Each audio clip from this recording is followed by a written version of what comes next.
Good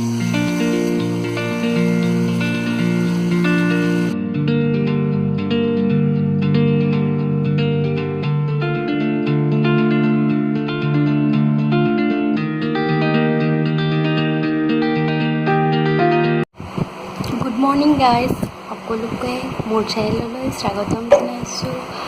আজি মই ভাবিছোঁ আন এটি ব্লগ আৰম্ভ কৰি দিওঁ। আৰু এতিয়া বাজিছে 11:30মান বাজিছে চাগে, আৰু মই মোৰ ব্লগটো আৰম্ভ কৰি দিলোঁ। এতিয়া কিন্তু মৰ্ণিং চাহ খাইছোঁহে মাত্ৰ, ভাত খোৱা নাই, ভাতটো অলপ দেৰিকৈ খাম। আৰু আজি মই এটা ইম্পৰ্টেণ্ট বস্তু বা এটা ইম্পৰ্টেণ্ট কথা ক'ম, গতিকে ভিডিঅ'টো স্কিপ নকৰাকৈ শেষলৈকে চাব, যাতে আপোনালোকৰো সহায়ক নিশ্চয় হ'ব। গতিকে আহকচোন ভিডিঅ'টো আৰম্ভ কৰোঁ। ভাবিছোঁ যে মোৰ তাত থকা কেইখনমান ইমান কিতাপ পঢ়াৰ অভ্যাস নাই, তথাপিও কেইখনমান পঢ়িছিলোঁ, নিজে কিনি আনিয়ে হওক বা উপহাৰ পোৱা বা কিবা পুৰস্কাৰত পোৱা, এনেকৈ কেইখনমান কিতাপ আছে। আপোনালোকক দেখাওঁ কি কি কিতাপ আছে। আপোনালোকেও যদি পঢ়া নাই পঢ়িব পাৰিব কিতাপকেইখন। এতিয়াতো আৰু মেজৰৰ কিতাপবোৰ পঢ়োঁতেই যায়, ইমান পঢ়া মানুহ নহয়, তথাপিও দিয়কচোন এক্সামৰ কাৰণে কেতিয়াবা পঢ়িব লগা হৈ যায়। সেয়ে আৰু আহকচোন কিতাপবোৰ চাওঁ। মই প্ৰথমতে দেখুৱাম আপোনালোকক মোৰ জীৱনত আটাইতকৈ ভাল লগা কিতাপখন। মই এতিয়ালৈ পঢ়া বেছিকৈ কিতাপ পঢ়া নাই, ইমান কিতাপ পঢ়াৰ অভ্যাস নাই, কিন্তু কিতাপ পঢ়াৰ অভ্যাস থাকিব লাগে। কিন্তু আজিকালিতো টাইম নাপাওঁ ন, ব্যস্ত মানুহ, মোবাইলটো পিটিকি থাকোঁতে যায়।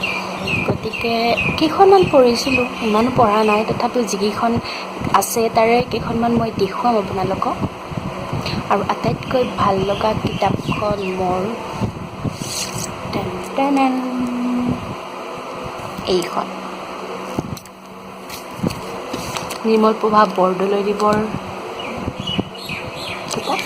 নিৰ্মলপ্ৰভা বৰদলৈ বাইদেউৰ বহুত ভাল লাগে। তেওঁৰ আত্মজীৱনী আছে কিতাপখন, ভলিউমটো ডাঙৰ, কিন্তু বহুত ধুনীয়া লাগে। বহুত কথা শিকিব পাৰি, তেওঁৰ জীৱনৰ কথা, তেওঁৰ গীতবোৰৰ সৃষ্টিৰ আঁৰৰ কাহিনী, বহুত কথা জানিব পাৰি। আৰু এটা ইণ্টাৰেষ্টিং মই কথা কওঁ এই কিতাপখনত থকা, তেওঁৰ যিটো আছে যে গীত এটা আছে, জয়ন্ত হাজৰিকাদেৱে গাইছিলে, গীতটো আছিলে হাগলি বতাহে কপালে কলৰে পা, হাগলি বতাহে কপালে কলৰে পা। ইমান ভালকৈ গীত গাব নাজানো, তথাপিও এফাকি গাই দিছোঁ। এই গীতটোৰ আঁৰত এটা ইণ্টাৰেষ্টিং কাহিনী আছে। আপোনালোকে যিসকলে কিতাপখন পঢ়া নাই পঢ়িব, বহুত ভাল লাগে কিতাপখন। এতিয়া মই ক'ম ইণ্টাৰেষ্টিং কাহিনীটো, যিটোৰ ইণ্টাৰেষ্টিং কাহিনী, এদিনাখন মানে এখন বিয়া এখনত নিৰ্মলপ্ৰভা বৰদলৈ, হীৰেণ ভট্টাচাৰ্য আৰু জয়ন্ত হাজৰিকা, তেওঁলোক এনেকৈ বহুকেইজন বহি আছিলে। বহি থাকোঁতে হীৰেণ ভট্টাচাৰ্যদেৱে কি কৰিছিলে, এটা গেম খেলিছিলে যে কোনে 3 মিনিটতে পটককৈ গীত এটা লিখি দিব পাৰে। তাৰ পাছত কি কৰিছিলে, এতিয়া বিয়াৰ ঘৰত যিহেতু অলপ বস্তুবিলাক পৰিপাটিকৈ থয়, গতিকে তাতে কাগজ যিহেতু পাবলৈ নাই, গতিকে হিৰুদাই যিহেতু চিগাৰেট খাইছিলে, গতিকে হীৰেণ ভট্টাচাৰ্যদেৱৰ চিগাৰেটৰ পেকেট এটা খুলি লৈ নিৰ্মলপ্ৰভা বৰদলৈদেৱক দিছিলে। আৰু নিৰ্মলপ্ৰভা বৰদলৈদেৱে সেই চিগাৰেটৰ পেকেটটোতে এই গীতটো লিখিছিলে। ইণ্টাৰেষ্টিং নহয়নে? এতিয়া চাগে সেনেকুৱা ধৰণৰ গীতৰ সৃষ্টিয়ে নহ'ব, ইমান কম সময়তে ইমান ধুনীয়া গীত। সঁচাকৈ এইখন বহুত ভাল লাগে কিতাপখন। আপোনালোকে যদি পঢ়া নাই পঢ়িব, প্লিজ, মোৰ ফালৰ পৰা ৰিকুৱেষ্ট। এইখন মই পাইছিলোঁ বাৰ্থডে।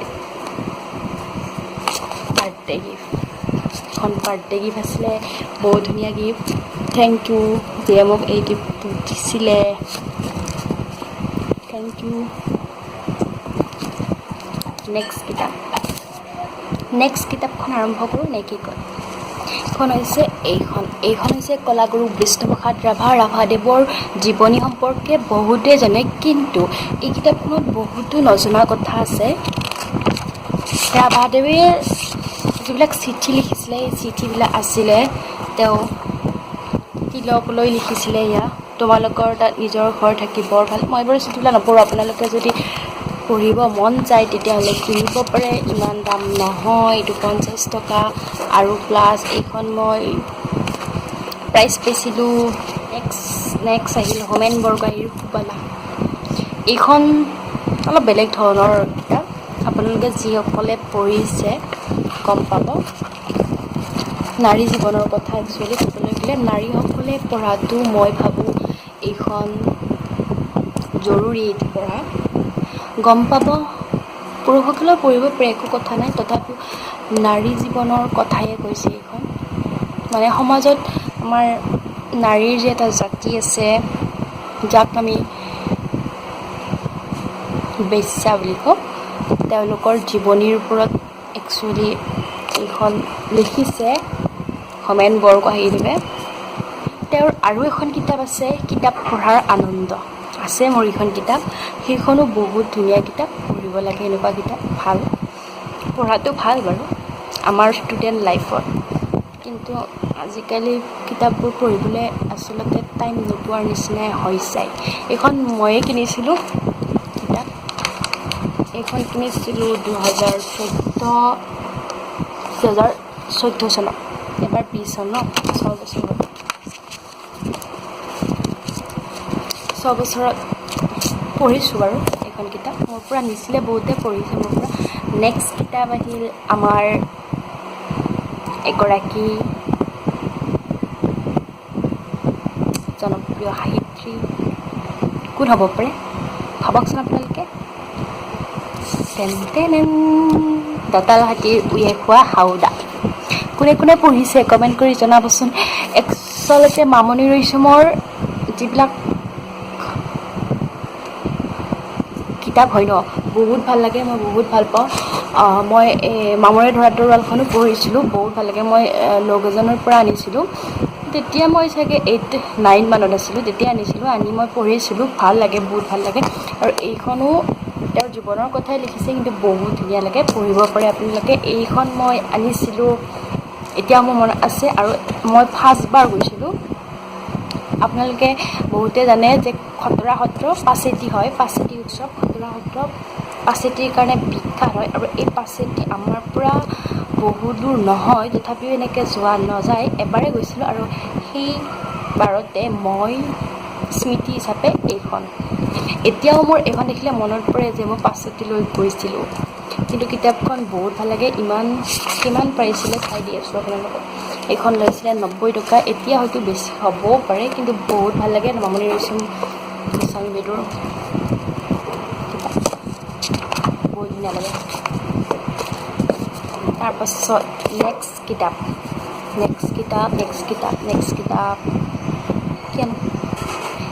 কিতাপ আছে চাহেব পুৰাৰ বৰষুণ। এইখন অতি ফেমাছ কিতাপ, আৰু অনুৰাধা শৰ্মা পূজাৰী বাইদেউ বহুত ধুনীয়া, আৰু মই তেওঁক বহুত ভাল পাওঁ। অনুৰাধা শৰ্মা পূজাৰী বাইদেউ লিখনিবিলাক বহুত ধুনীয়া হয়, আৰু ইমান মানে ক'ব নালাগে। আৰু এইখন মই পাইছিলোঁ, প্ৰাইজে পাইছিলোঁ। এইখন কিতাপৰ প্ৰাইচটো কিমান হয় মই আপোনাক কৈছোঁ। এইখন কিতাপ পঢ়িছোঁ, ভাল লাগে। এইখন কিতাপৰ প্ৰাইচটো ইয়াতে লিখা নাই, বনলতা প্ৰকাশৰ হয়। আৰু কিতাপখন পঢ়িব দেই আপোনালোকে, বহুত ভাল লাগে। এইখনৰ দাম 80 টকা। সঁচাকৈ বহুত ভাল লাগে কিতাপখন পঢ়ি, এইখন কিতাপ পঢ়িও ভাল লাগে। আৰু নেক্সটখন মই আনিছিলোঁ অনলাইনৰ পৰা। মই আনিলোঁ সাহিত্য একাডেমী বঁটা পুৰস্কাৰপ্ৰাপ্ত হিন্দী কিতাপখন, দেখুৱাই আছোঁ। কি হ'ব পাৰে ভাবকচোন। এখন অনুবাদ হোৱা কাঞ্চ তেনে অথা। এইখনো পঢ়ি ভাল লাগে। ইয়াৰ মূলটো হৈছে বৃন্দা চুব্বা। পঢ়িছেনে আপোনালোকে কিতাপখন জনাবচোন, আৰু যদি পঢ়া নাই তেতিয়াহ'লে পঢ়িব। অনলাইন পাই, মই এমাজনৰ পৰা আনিছিলোঁ নেকি, পাহৰিলোঁ ক'ৰ পৰা আনিছিলোঁ। 120 লৈছিলে প্ৰাইচটো, আৰু যিটো অনুবাদ কৰিছিলে চম্পা উপাধ্যায়। ইয়াতে লিখা আছে সাহিত্য একাডেমী পুৰস্কাৰপ্ৰাপ্ত। ভাল লাগে কিতাপখন। আৰু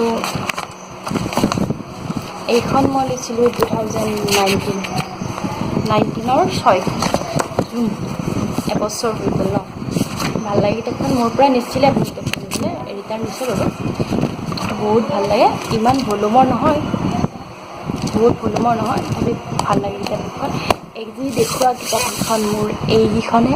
আপোনালোকে যদি পঢ়িব খোজে তেতিয়াহ'লে পঢ়িব প্লিজ। বিশেষকৈ আপোনালোকে এইখন কিতাপ পঢ়িবই। নিৰ্ভৰপ্ৰভা বৰদলৈদেৱৰ জীৱনী, এইখন কিতাপ আপোনালোকে পঢ়িব। মই আপোনালোকক ৰিকুৱেষ্ট কৰিছোঁ। বহুত ভাল লাগে কিতাপখন, বহুত ধুনীয়া লাগে। এইখন আছিল মোৰ কিতাপ, আৰু বহুত আছে, কিন্তু সেইবোৰ বেলেগ দিনা দেখুৱাম নে কি কয়। আৰু আজি এটা বহুত ডাঙৰ বস্তু দেখুৱাম, এটা ইম্পৰ্টেণ্ট, দৰকাৰী, সকলোৰে কাৰণে দৰকাৰী। যিহেতু বহুত দেখিছোঁ মই ছোৱালী মানুহ, মোৰ লগ কিছুমান দেখিছোঁ যে নিজৰ মানে ফৰ্ম ফিলাপখিনি নিজে মোবাইলত কৰিব নোৱাৰে। তাৰপাছত নিজে কিবা এটা জবৰ এপ্লাই ওলালে নিজে কৰিব নোৱাৰে এপ্লাই। আৰে ইমান দামী মোবাইলটো ন, ইমান দামী মোবাইলবিলাক লয়। আকৌ কি কৰে সিহঁতে, কিবা এটা অনলাইন এপ্লাই কৰিবৰ কাৰণে দোকানত যায়। আকৌ দোকানত যায় কি কৰে, 100 টকা ভৰিবলগীয়া হৈ যায়। যিহেতু আমি মধ্যবিত্ত নহয় জানো, গতিকে নিজৰ কামখিনি, যিহেতু আমাৰ মোবাইল আছে, আমি জিঅ' ৰিচাৰ্জ এটা ভৰাওঁ মান্থলি, গতিকে সেইখিনি এনেই যাব লাগে কিয়? সেইখিনি আমি সৎ কামত ব্যৱহাৰ কৰোঁ। হোৱাটছআপ, ফেচবুক চবেই ব্যৱহাৰ কৰে যিহেতু, নহয় জানো। গতিকে সেইবোৰ ব্যৱহাৰ কৰাৰ উপৰিও আমাৰ দৰকাৰী বস্তু, যিটো আমি বেনিফিট হয়, আমাৰ আমাৰ উপকাৰ হয়, য'ত আমি কিবা এটা পাব পাৰোঁ, নহয় জানো, হেৰুৱাব নহয়, কিবা এটা পাব পাৰোঁ। নিজৰ ফৰ্ম ফিলাপখিনি যদি আমি নিজে কৰিব পাৰোঁ, নিজৰ কিবা এটা জবৰ এপ্লাই যদি আমি নিজে কৰিব পাৰোঁ, নহয় জানো। মই বেছিখিনি কিন্তু মই নিজে এপ্লাই কৰোঁ। আৰু মই ভাবিছোঁ আজি মই সেনেকুৱা ধৰণৰ কিবা এটা এপ্লাই কেনেকৈ কৰে দেখুৱাম। গতিকে নেক্সট বাৰ মই দেখুৱাম যে গুৱাহাটী ইউনিভাৰ্চিটিৰ ফৰ্ম ফিলাপ কেনেদৰে কৰে। মই এতিয়ালৈ ফৰ্ম ফিলাপ কৰা নাই। 15 তাৰিখলৈ আছে লাষ্ট ডেট, কাৰণ মই এবাৰ 6th চেমৰ আছিলোঁ। গতিকে কালি পৰহিৰ ভিতৰত মই 6th চেমৰ এক্সামৰ মই ফৰ্ম ফিলাপটো কৰিম, আৰু মই দেখুৱাম কেনেকৈ কৰোঁ। আজি মই কিন্তু বেলেগ এটাৰ এপ্লাইহে দেখুৱাম। আৰু সেইদিনাখনে মানে মোক দেউতাই ক'লে যে LIC পইচাটো যিহেতু এতিয়া কৰোণা, নহয় জানো, LIC অফিচত গৈ দিয়াৰ মানে এনেকুৱা চিটুৱেশ্যন নাই। গতিকে সুধিলে মোক যে অনলাইন কিবা আছে নেকি প্ৰচেছ। তাৰপিছত মই কিন্তু কোনোদিন LIC বা এইবিলাকৰ লগত জড়িত নহয় যিহেতু, গতিকে মই যিহেতু ক'তো LIC পইচা নথওঁ, গতিকে মই ক'লোঁ যে মই চাই দিম দিয়া। নেক্সট মই চাই দিলোঁ, কিন্তু মই ছাকচেছ হ'লোঁ। মই অনলাইন পইচাটো পে'মেণ্ট কৰিলোঁ, আৰু আপোনালোকক দেখুৱাম এতিয়া।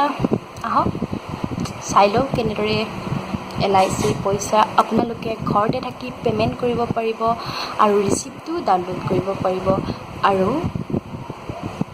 আপোনালোকৰ কৰোণাৰ পৰাও বাচিব পাৰিব, নহয় জানো।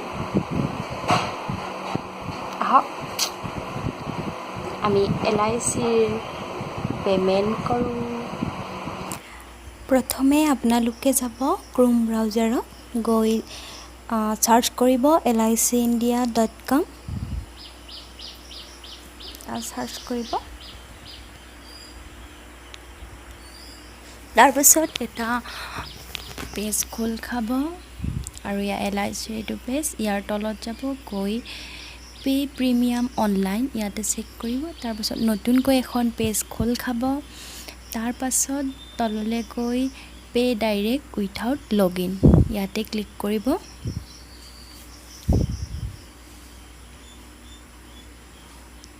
তাৰপাছত নতুনকৈ এটা পেজ খোল খাব। এয়া চাওক, ইয়াতে পে' ডাইৰেক্টৰ তলত প্লিজ চিলেক্ট আছে, তাত ক্লিক কৰিব। ৰিনিউৱেল প্ৰিমিয়াম ৰিভিল, এইটোত ডান কৰি দিব। তাৰপিছত প্ৰচিডত কৰিব। তাৰপিছত আপোনালোকে পলিচি নাম্বাৰ তাৰপিছত ইনষ্টলমেণ্ট উইথাউট টেক্স এইটো বহাব। এইখিনি আপোনালোকে ফিল আপ কৰি ল'ব আপোনালোকৰ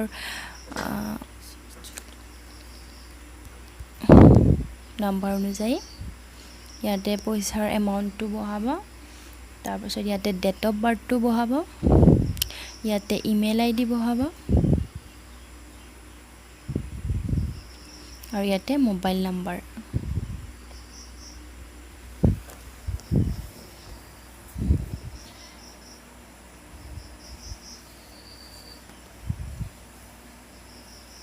ইয়াতে মোবাইল নাম্বাৰটো বহাই ভালদৰে চেক কৰি ল'ব আপোনালোকে সঠিকভাৱে গোটেইখিনি বহিছেনে নাই। তাৰপিছত আপোনালোকে ছাবমিট কৰি দিব।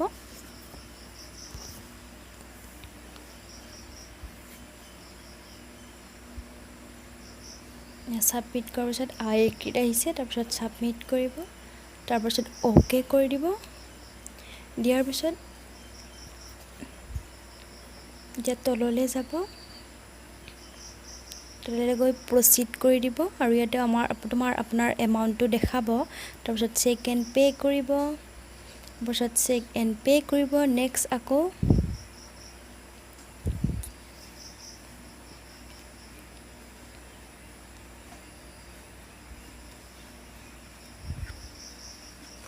তাৰপিছত আপোনালোকে পে'মেণ্ট এমাউণ্টটো ওপৰত দেখুৱাই থৈছে। মোৰ 508 টকা দেখুৱাইছে। ইয়াতে আপুনি যি কাৰ্ড ব্যৱহাৰ কৰিব খোজে সেই কাৰ্ড ব্যৱহাৰ কৰিব। মই ডেবিট কাৰ্ড ইউজ কৰিছোঁ আৰু ইয়াতে আপোনালোকৰ নাম্বাৰখিনি বহুৱাই লৈ মেক এণ্ড পে'মেণ্টত ক্লিক কৰি দিব। আৰু এতিয়া এটা OTP আহিব। OTPটো বহাই আপোনালোকে ছাবমিট কৰি দিব। তাৰপাছত আপোনালোকৰ LICৰ পে'মেণ্ট কৰা হৈ যাব। চাই থাকক ভিডিঅ'টো। আপোনালোকে OTPটো পে'মেণ্ট কৰি দিব।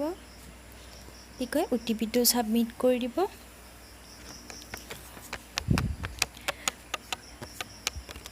এয়া দেখুৱাইছে পে'মেণ্ট ছাকচেছফুলি। ট্ৰেনজেকশ্যন ডিটেইলছ দেখুৱাইছে। এয়া মোৰ বেলেঞ্চটো কটা গৈছে ওপৰত। তাৰপাছত এয়া এখন পেজ খোল খাব। তাৰপিছত ইয়াৰ পৰাই আপোনালোকে ৰিচিপ্টটো ডাউনলোড কৰিব পাৰিব। ডাউনলোড বটন এটা আহিব। এইটো ডাউনলোড আকৌ আহি গ'লোঁ আৰু মই ভাবিলোঁ ইমানতে মোৰ ভিডিঅ'টো সমাপ্ত কৰোঁ। মই অলপ ঘৰৰ পৰা ওলাই আহিছোঁ। এইটো হৈছে আমাৰ গৰু আৰু ইয়াক খেৰপুজি খেৰ খাই আছে। আপোনালোকৰ ফালে খেৰপুজিবিলাকক কি বুলি কয় জনাবচোন কমেণ্ট কৰি। আৰু আজিৰ ভিডিঅ'টো মই ইমানতে সমাপ্ত কৰিছোঁ। আৰু যদি মোৰ ভিডিঅ'টো ভাল লাগিছে তেতিয়াহ'লে কমেণ্ট কৰি জনাব। আৰু যদি বেয়া লাগিছে তেতিয়াহ'লেও কমেণ্ট কৰি জনাব। আৰু লাইক কৰিব, শ্বেয়াৰ কৰিব। আৰু যদি নতুনকৈ আহিছে মোৰ চেনেলটো তেতিয়াহ'লে মোৰ চেনেলটো ছাবস্ক্ৰাইব কৰিব আৰু কাষতে থকা বেল আইকনটো ক্লিক কৰি দিব, যাতে আহিবলগীয়া ভিডিঅ' মোৰ ন'টিফিকেশ্যন আপোনালোকে অতি সোনকালে পায়। আজিলৈ বাই বাই।